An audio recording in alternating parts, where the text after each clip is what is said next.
5 নম্বর প্রশ্ন করছেন, আসসালামু আলাইকুম শেখ। ওয়ালাইকুম আসসালাম ওয়া রাহমাতুল্লাহ। আমি বিবাহিতা, আমার বাবা স্পষ্ট হারাম কাজে লিপ্ত, আল্লাহ হিদায়াত করুক। আমার এবং আমার পরিবারের জন্য কি হালাল হবে আমার বাবার বাড়ি বেড়ানো বা তার থেকে কিছু নেওয়া চাওয়া, এবং আমার সন্তান কিছু দিলে সেটা নেওয়া জায়েজ? জায়েজ। কাফের কাছ থেকেও প্রয়োজনে কিছু নেওয়া যায়। নবী সাল্লাল্লাহু আলাইহি ওয়াসাল্লাম ইহুদিদের কাছে ধার কর্জা নিয়েছেন আর তাদের কাছে বন্ধ করে রেখেছেন।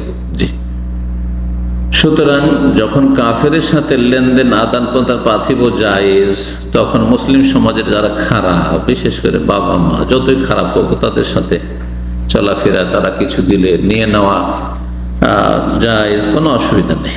তবে যদি মনে করেন যে তাদের সাথে একটু শক্ত আচরণ করলে সংশোধন করা যাবে, যে না নিব না, আমরা খাবো না, এই করে যদি এই অসৎ বাবাকে সংশোধন করা সম্ভব হয়, যদিও সেটা হয়তো সম্ভব নয়, হ্যাঁ, সে আরো অহংকারী হয়ে যাবে, তো যার ফলে সে আরো ক্ষতিগ্রস্ত, আরো খারাপ হয়ে যাবে হয়তো। কিন্তু ভালো করার যদি চান্স থাকে তাহলে শাসনমূলক এইরকম কিছু করা শরীয়তে যেতে পারে, কিন্তু আপনাদের জন্য নেওয়া তার থেকে জায়েজ। জি, হারাম কিছু নেওয়া জায়েজ নয়। যদি বলে যে এটা হারাম রোজগার করেছে, সেটা নেওয়া জায়েজ নয়।